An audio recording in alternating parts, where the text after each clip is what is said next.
Good afternoon and welcome to Seniors Count. I'm your host, Tula Mall. On our show, we believe that you are the foundation on which Boston was built. So our goal is to connect you to resources, benefits, and information to enhance your life. Thank you for joining us. Today, my guest is Cynthia Kassoff-Henry, author of the new book called Dying, A Guide to More Peaceful Death. She's here to share how her book has helped readers find peace, comfort, and acceptance during the most difficult stage of life. Thank you for being here, Cynthia. Thank you for inviting me. Of course. So I want to start off by asking you, what prompted you to write this book? Well, I'm going to backtrack a little bit. I've been a nurse for 47 years, and I was a midwife in private practice, actually, in New York for many years. And then I decided to recreate myself again, and I became a hospice nurse. And at the same time I was a hospice nurse, it became apparent that my mother was getting dementia, and she lived in Florida. So my husband and I packed, bought a little house in Florida, and brought my mother to live with us. And I then proceeded to take care of her for 5.5 years. And I was a hospice nurse in Florida too. Oh, wow. I started in Massachusetts and then went to Florida. And so for 5.5 years, I took care of her. And at the same time, I was working as a hospice nurse, and I realized when she finally did die, which was a beautiful, peaceful death at home with me lying next to her. And I thought to myself, you know, I'm not a writer, but that here I was, a provider, a care provider, and a hospice nurse, and I had the benefit of understanding both parts.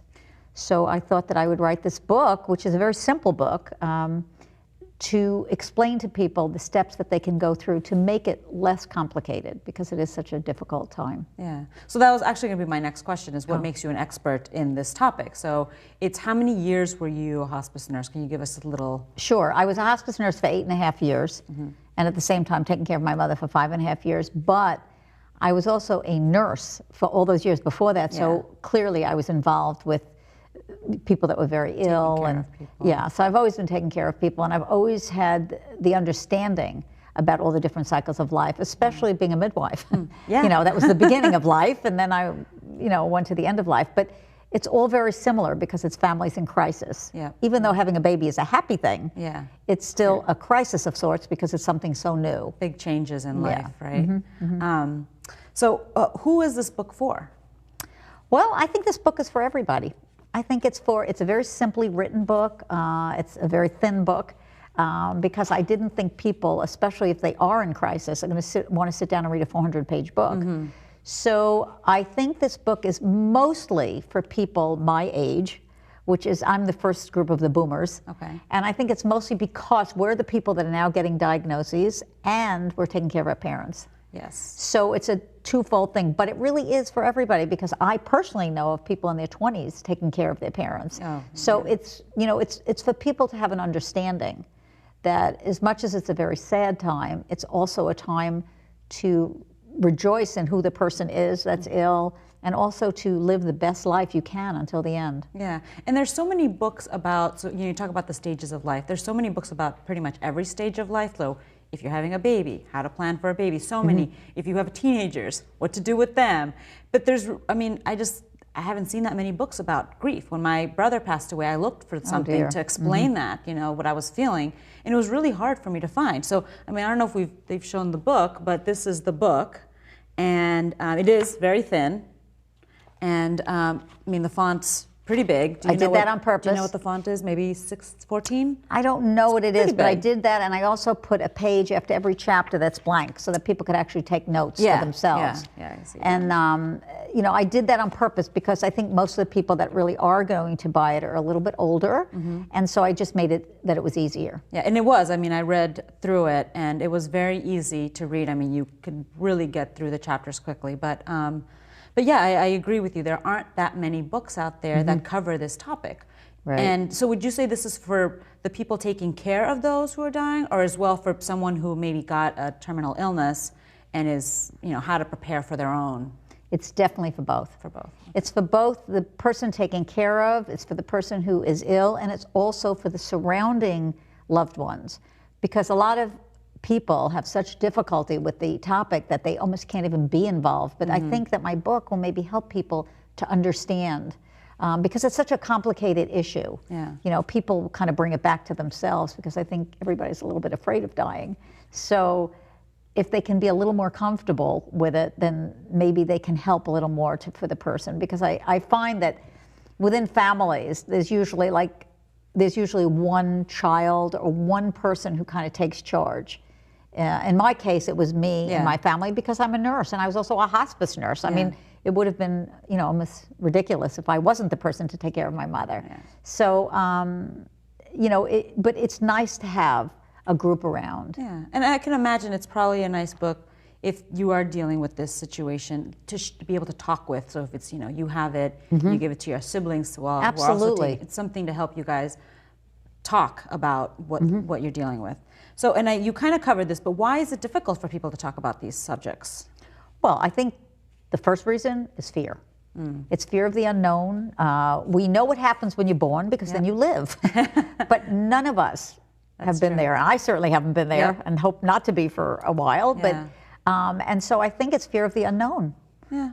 Because we don't know what happens, but I feel that this has been my mission since I decided to write the book. I mean, I've always been a teacher. I taught midwifery, and I also have been teaching people about death and dying for years now. But I think it's my mission to help people feel a little more comfortable. It's not really a happy time, but again, it's a time that can be easier than it is often. Yeah, you know, and it's funny because different cultures handle death differently. And in some cultures, you can't even talk about it. Don't even bring up the word. Absolutely. And then if someone dies, you have to destroy like all sorts of photos. Like, it's very interesting. So I think this book can help deal with the different, like, is good for any culture dealing with Absolutely, because it's my point was it's kind of like who I am. I'm a very straightforward person. My husband always explained to me, he has 8 children. And when I married him 25 years ago, he said to his children, you'll never have to worry about what Cynthia's thinking because it's right on her face. And I think that's how my book is. It's very clear, it's to the point. You know, and I think that's how I conduct, when I work with people, that's how I conduct it. I mean, I don't throw it in their face because if somebody can't handle it, then I do back off a little bit. Soften. But on the other hand, it makes it, once people understand, and again, with other cultures, I've worked with every culture, and it is interesting because each culture actually has a different, has its own take on it. Oh, absolutely, absolutely. Yeah. What do you have any tips for how to start the conversation with an older parent? Explain that. So do you have any tips to give our audience if for them to start the conversation about, you know, how, you know, what they should start thinking about if, you know, as they're preparing, you know, for their later years? Or well, I think the most important thing I can think of is getting everything in order.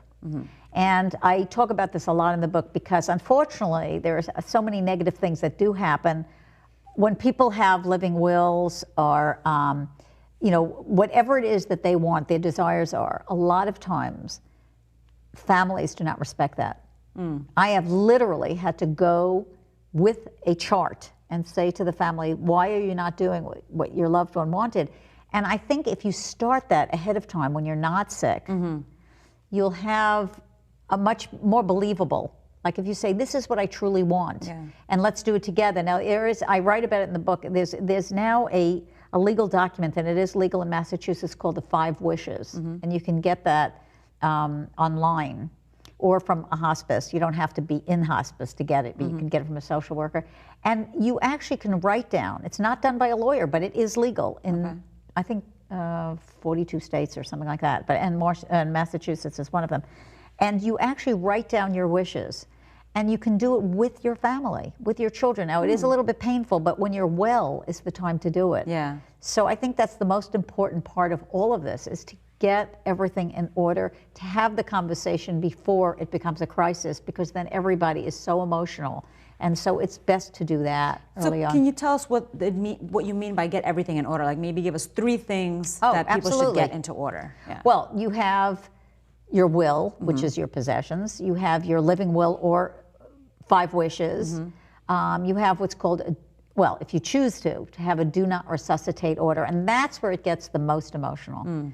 Because a lot of times people have decided, especially when they get to be much older, or if they're very, very sick, and obviously if they're dying, they're very, very sick. So they do not want to be resuscitated. They do not want to have tubes put in. They want to die a natural death because their body is failing. And so many, many times I have heard families say, oh, I don't think they really meant that, or I can't, or they say the most common one is, I can't live without this person. And I have had to say many times, it's really not about you. Yeah. So really having is. the documentation there And can help with that conversation it totally that the does. nurse or doctor may have to have with the family. Absolutely. Yeah. Also, you can add on things like if people want to donate organs. You know, all these things need to be done ahead of time because you kind of can't arrange this. You know, there's enough going on at the time of illness, so it's very important. Do you have these things listed in the book? So I do. People can kind of go through. I do. Okay, well, that would be helpful. And the other thing that I think is extremely important is I also have 7 very important questions for people to ask the doctor. Because what's happening is that, you know, especially for the older generation, not my generation, because my generation, and certainly your generation, is much more assertive. And you can go to the doctor and say, well, how about this? Or I've seen this on the internet. But the older generation, their 80s and 90s. Like the Depression era or World War II, exactly. right? Yep. And they feel that the doctor knows best. Well, it's not that the doctor doesn't know best, but you know, there's so much information out there that we know a lot too. Yeah. So it's important to ask the right questions, such as if somebody's getting a lot of chemo or radiation, you know, to ask the doctor, is this appropriate? Is this going to help my quality of life? Because I want to live well until my time is up. So I think, I give 7 very important questions to ask the doctor, and I suggest that people always bring another person with you to the doctor's office, because that can be overwhelming too. So can you give us an example of what the most perfect transition to death could be? And you can give multiple, so someone who's in hospice, maybe someone who isn't, just... Whatever it is, I think that the entire family, friends, whoever the people that are involved with the person who's dying need to be on board and be at the same place and to be calm. You know, again, I've come to bedsides, I can't tell you how many times, whether it be at home or in a hospital setting, because I did both with hospice, and you know, people are just crying and being absolutely hysterical and saying things, not realizing that even the person is unconscious, they can hear. Yeah. And so I think what's so important is for everybody to be on board, to kind of step outside themselves and to enjoy the person, to love that person, to cherish that person, and to just review their life with them, even if they are not. Yeah, you gave examples of that in the book about, well, I remember one was when people were talking about the person in the room and you had asked them, or I don't know if it was you, but it was a story. It was me. I'm pretty clear about that. You asked them to leave the room. Right. They were talking about furniture and who's going to get what. Yes, that's what it was. And I was pretty upset. Yeah. And I explained to them that, you know, your loved one can hear. And the way you know they can hear, and that happened with my own mother, who was actively dying, and we got the whole family in, and she did wait for them. But I put the phone to her ear, and her 2 beloved grandchildren spoke to her. Yeah. And her eyes were blinking. Oh. And so I knew, even though she was unconscious, she wasn't really unconscious, you know, completely. Gone. She could hear. I put the phone to her ear. I might get a little weepy now because it's a beautiful memory. Thing, yeah. Well, it is. It's very emotional and very beautiful, and she could hear them. And she couldn't smile at the time, but I knew. And they told her they loved her, and she couldn't say anything back, but it was very important. And she did wait till they all got there from New York and Boston, and it was wonderful. It was perfect. It was absolutely perfect. So I think, again, the most important thing is to really, it's a very selfless act, to help somebody die peacefully, is that you kind of have to give over your own personal feelings and let this person express themselves however that is. Yeah. I think you gave another example, a similar topic, about someone whose eyes were moving. So someone was recounting stories, so things to do with if someone's dying and how to comfort them while they're dying. Touching them, and you talk about telling stories. Yes. Life review. Yes, life review, and I thought that was really beautiful. And so what I tell people also at the time, I've done this many times. In fact, I would often start it because people are so afraid, and I would touch the person and I would say, you're a wonderful mother or father or cousin or whoever they are to the person or friend, and you see the eyeball actually moving, and you can see sometimes even the head moving towards the person, just like a little puppy or a kitten or a baby. Yeah. You know, when the baby hears, they move. And so it's the exact same thing. And so it's so important. And I know that people hear. I mean, I've seen it, you know, and people can wait. Experience with it. Yeah. And so, again, it's a very, and it makes for a beautiful experience for both the person who's dying and for the family to be able to see this person, you know, be almost involved. Mm-hmm. So let's talk about grieving. So, you know, once someone that's close to you passes, what is the most comforting action someone else can do for someone who's grieving? Whether that's a neighbor or even if it is a family member. Well, I think there are several things, but I think the most important thing is to be able to listen to that person. Is not to give them advice and say, oh, you'll get over it. I mean, you know, how many times do people say these? And, you know, I hate to say it's ridiculous, but it is ridiculous because you're always going to have a little bit of grief for the person you love, but they live in your spirit and you love them, and it, you know, it gets easier after time, but it's never easy. And at the beginning, so I think the most important thing is to listen to that person. Let them, you know, don't say don't cry. I mean, then it's okay to cry because you are sad and you miss this person, you love this person. And the other thing is to kind of offer, don't ask, would you like me to do this? Just bring a meal. You know, say, hey, when you're ready, let's go for a pedicure if it's a lady. And if it's a man, well, a man can go for a pedicure too. That's right. Whatever. Let's go shopping. I mean, who doesn't want to go shopping? You know, that kind of thing. But that's only when they're ready. But don't be offering all this stuff to make them forget. They're not going to forget. Yeah. You know, they need to live through it. You need to be patient and understanding and know that grief is normal. Yeah. The average time is about a year. On the other hand, some people grieve very, very differently and don't even start to grieve for a year. So you have to watch the person and, you know, and just let them do whatever they have to do. Yeah. I think that's a really difficult thing is knowing what to do when someone, you know, whether it's a coworker, a friend, someone in their family passes. How do you relate to them? How do you talk to them?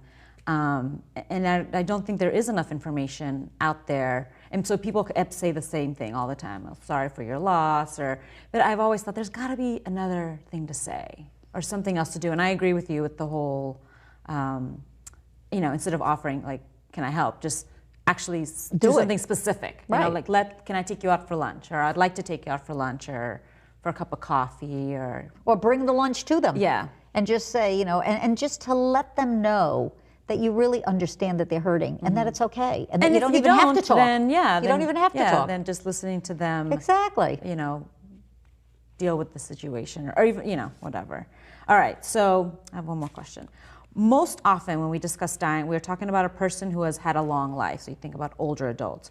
But what about someone who's young, who got a young terminal illness, or you know, who hasn't had this extensive long life? What can we say to those people dealing with the young person dealing with the death or their family members? Well, I can tell you the truth from my experience, which is it is much harder on the families than the young person.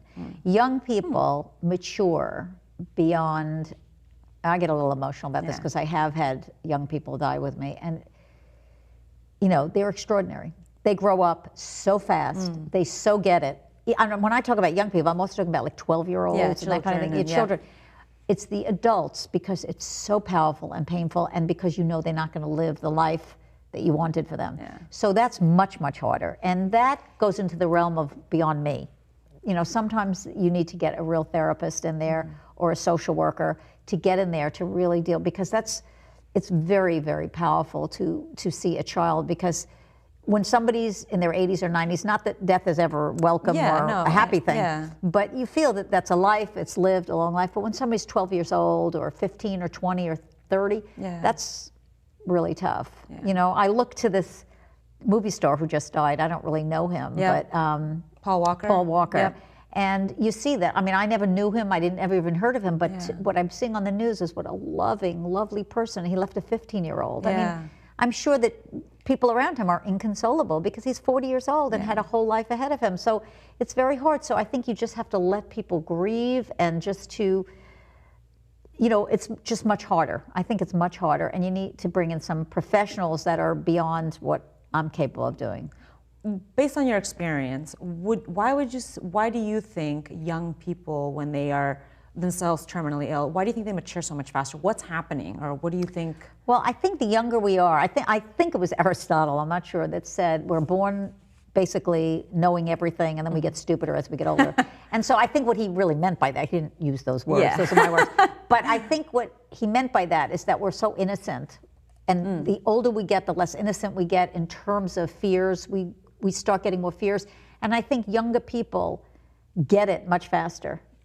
Like if you've ever seen Because they're a so St. close Jude commercial, maybe to well, they having understand just- it. First of all, people are more honest with children. Yep. The parents may not be, but nurses and doctors are. And these children know, first of all, they're experiencing physical pain and discomfort that Yeah. most children don't. They're around other children. They see, like if they're at a place like St. Jude's, they see other children dying. And so they understand. I don't know that they understand exactly, but all of it, but they understand it on a much more mature level than they don't cling as much and get as hysterical, which I find amazing. I mean, to see that. But Yeah, they you hear really, stories like that, and I'm always they like, what definitely, is it's it? true. Yeah. Well, they just have a sense of, this is what's going to happen, and children can live day to day more than adults. We're all planning like 10 years from now, the future. holiday, the thing, and and children just look to the next day. Yeah. They don't make plans the way adults do. So I think that they understand that each day is like a gift, whereas we don't get that. We're saying, I may only have like 6 months left, whereas children, 6 months could be like, It feels like a lifetime. Exactly. Because time is so much longer Right. when you're younger. I mean, I feel that may be the case. Well, I'll tell you one of the most adorable things I ever heard, and this doesn't have to do with death and dying, but I was walking down the street and I heard a 5 or 6 year old saying to another child, I've been eating peanut butter and jelly my entire life. And with such intensity, and I thought, that's pretty impressive, Yeah, my that is. entire life, So I think that's how children see Yep. it. Their whole life is right in front, it's right there. Yeah, they're right living. there. They're living in the present. Exactly, Yeah. and we don't. Yeah. We're in the past, the future, now, whatever. We're all over the place. Yeah, So it's hard yeah. for adults to live in the present. Yeah. Yeah. Well, if you can believe, we're almost at the end of our show. Wow.